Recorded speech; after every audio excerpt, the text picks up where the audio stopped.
When we talk about ablative lasers, we're talking about ablation of the skin, so removal of at least some portion of the skin by vaporization.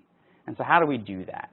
Well, basically, we choose a laser that emits a wavelength of light that is absorbed by water. So water is present through all the levels of the skin and serves as a chromophore or a target for ablation. So as we fire the laser, the water absorbs the laser energy and ablates the tissue so that you vaporize that portion of the skin. There are two main wavelengths of light that we talk about when we're talking about ablative lasers. There's the traditional CO2 10,600 nanometer wavelength. And if you look on this curve here, what you can see is the absorption coefficient is relatively low for the CO2 for water when you compare it to the erbium YAG, which has the highest absorption for water at this peak at 2940 nanometers. And that provides an advantage that we'll talk about in a little bit because it has such a high absorption, it means it has very clean ablation, meaning there's less collateral thermal damage, making it a very safe and effective treatment using the erbium YAG. And so what's the evolution been for ablative lasers? Well, the first ablative lasers really were the CO2 laser. The fully ablative CO2 laser certainly is effective, and effective very quickly, one session, but it can be rather invasive, causing more thermal damage to the tissue, and it certainly has a significant risk of side effects and a prolonged healing time, and that can limit the treatment use. Then there were the long pulse erbium systems, and these again were effective in one session, but were rather uncomfortable. Again, had a prolonged healing time, and carried that similar risk of scarring and discoloration, similar to the CO2. Then we saw the development of fractional CO2 and erbium lasers, and certainly the recoveries were much quicker than the traditional CO2s and the long pulse erbiums. But still, it's an uncomfortable procedure, not quite as effective as those fully ablative lasers. There was bleeding, and also it requires multiple treatments because you're only treating a portion of the skin. It's not going to be quite as effective as the fully ablative lasers. And what Aerolase has done is develop the light pod era to address a lot of these limitations from the other lasers. And what they've tried to do is make a device that's effective in one session, that has minimal bleeding, has minimal downtime, and that's all possible because of the lack of the collateral thermal damage, which you'll see exactly why Aerolase chose certain parameters for their device that allow them to do that.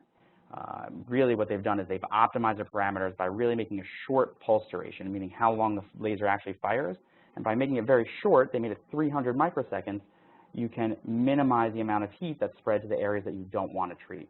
They also have optimize a parameter to use a repetition rate at about 1.5 hertz to make it comfortable and again minimize the risk of bulk heating.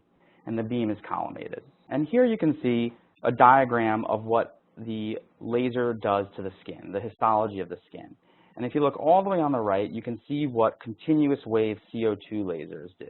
So these traditional continuous wave CO2 lasers would ablate the skin, which you can see, but they also have this area that's in the diagram is shown as a purple area that they're calling residual thermal damage. And basically that's heating of the skin of tissue that's not being ablated. And while there is some advantage to doing that, there's some tightening effect that also prolongs the healing time and also increases the risk of side effects.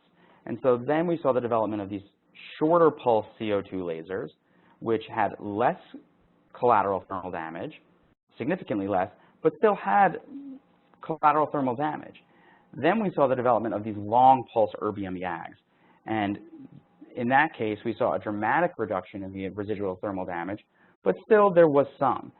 And Aerolase has developed a system that uses a very, very short pulse duration at 300 microseconds, which allows for very, very clean ablation. What I mean by clean ablation is that you're ablating tissue with very little collateral damage, which minimizes the risk and also minimizes discomfort of the treatment. So with CO2 lasers, the fully ablative CO2 lasers, bleeding is very common post-treatment, even when you're talking about full area ablation and fractional area ablation, despite what everyone thinks. And we've seen, and it's been published, well established, that patients who are treated with the Erbium YAG recover more quickly from the procedure than those who are treated with the CO2. The risks with the CO2 are long-term hypopigmentation. Certainly there are other risks, but probably the biggest fear that we see is this long-term hypopigmentation. And you can see this sometimes in some of these older patients who received this treatment years ago, who come into the office and they have this kind of porcelain white appearance of their upper lip. But you can see here in the figures, this person had fully ablative under their eyes and certainly had a big complication here of hypopigmentation. And another patient who had hypopigmentation on the chest after a CO2. And so this is the stuff that we're trying to avoid, and that's why Aerolase has chosen specific parameters, and we'll go over that. So this is a great paper that was published in 1999 by Rox Anderson, and it was published in the Archives of Dermatology. And what they did was they compared the Erbium YAG laser with the carbon dioxide laser in terms of resurfacing of the skin to treat wrinkles. And what they showed was that the Erbium YAG laser is safe and effective in removing facial wrinkles, but also they showed that the Erbium YAG patients recovered more quickly than the CO2 treated patients. And that's very important because downtime is a very real issue when we're talking to our patients. And while a lot of patients want to have the best results, they're not really willing to have extended downtime. And that's where the Erbium has some advantages. Another thing that we see often is the use of scan systems. So Aerolase chose not to use a scan system because when you're using scan systems, there is a risk of having overlapping and underlapping areas, which can cause almost like a lattice-like appearance. And so by not using a scan system, they're trying to minimize that risk. So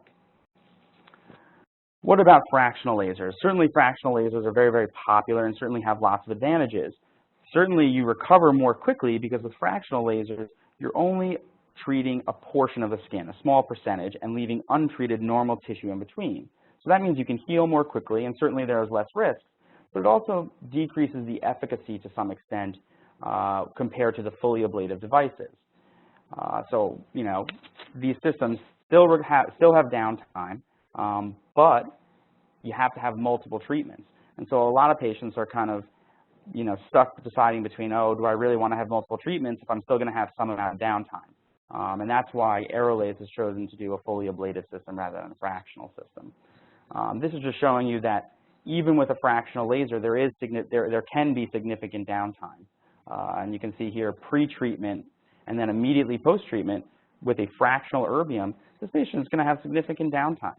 And while it's using a fractional system is certainly safer than using a fully ablative system, at least some of the traditional fully ablative systems, there still is real downtime.